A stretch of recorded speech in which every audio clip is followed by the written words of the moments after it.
একজন শহীদ সাহাবীর মাকবারা থেকে যদি কেউ কোনো ঘ্রাণ পায়, মনে করেন আল্লামা তারেক জামিল হুজুর গিয়েছেন মুয়াজ বিন জাবাল রাদিয়াল্লাহু আনহুর কবরের সামনে, আপনি গিয়েছেন, মনে করেন এরকম অনেক মানুষই পেয়েছে, আপনি গিয়েছেন এমন একজন সাহাবীর কবরের সামনে যেখানে আপনি কিছু একটা ঘ্রাণ পাচ্ছেন, আপনি পাচ্ছেন, হয়তো 8-10 জন পাচ্ছে না, এই 5 জন পাচ্ছে, ওই 10 জন পাচ্ছে না, হতে পারে, পারে কি না?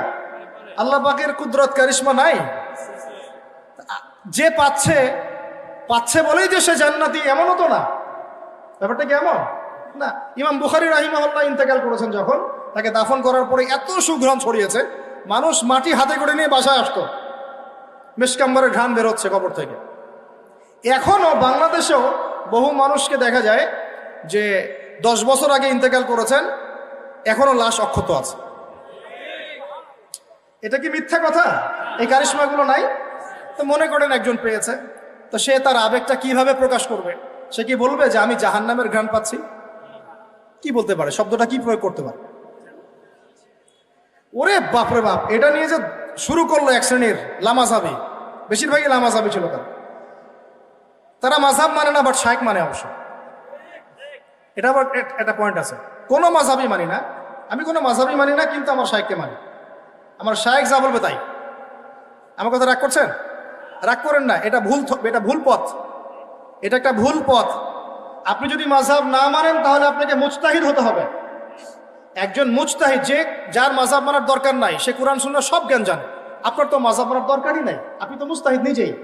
মাশাআল্লাহ, আমরা তখন আপনাকে মানব, কিন্তু আপনি তো মুজতাহিদ নন, বরং আপনি কোনো কোনো ক্ষেত্রে কোরআনও তেলাওয়াত করতে পারেন না, হাদিসের ইবারতও পড়তে পারেন না, আপনি কোনো ফিকহের মাসআলা দিতে পারবেন না, তাহলে তো আপনাকে কোনো ইমামের অনুসরণ করতেই হবে, এবং সেটা আপনি করছেনও তো। মাশাআল্লাহ, আপনি শায়েখকে ফলো করছেন, ওটা তো মাযহাব মানাই হলো, তাই না?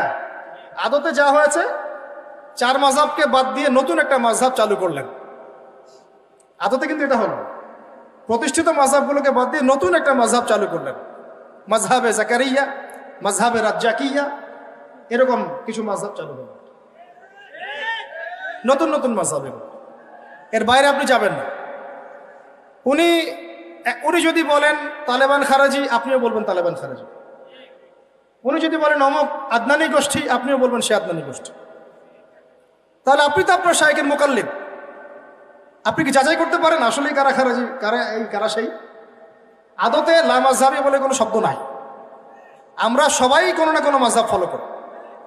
বাংলাদেশের সবচেয়ে বড় আলেমের একজনের নাম বলেন দেখি, বলেন একটা নাম বলেন। মাশাআল্লাহ, কি বলেছেন? আব্দুল মালিক দামাত বারাকাতুহু। আচ্ছা, মাশাআল্লাহ, হ্যাঁ মাশাআল্লাহ, ওনার মতো মুহাদ্দিস এই উপমহাদেশে খুব কমই আছে, ঠিক না ঠিক? এখন উনি এত বড় মানুষ হওয়ার পরেও কি তিনি নিজে কোনো মাযহাব চালু করেছেন, নাকি তিনিও একটা মাযহাবকে ফলো করেন? এখন আমি তো কোরআনই পড়তে পারি না, হাদিসও বুঝি না, মাসলা মাসাইলও জানি না, ফিকহও বুঝি না, 2-3-4টা চটি বই পড়ে আপনি মুস্তাহিদ হয়ে গেলেন? মূলত এটা হয়ে গেল শায়েখ পূজা। কি হলো?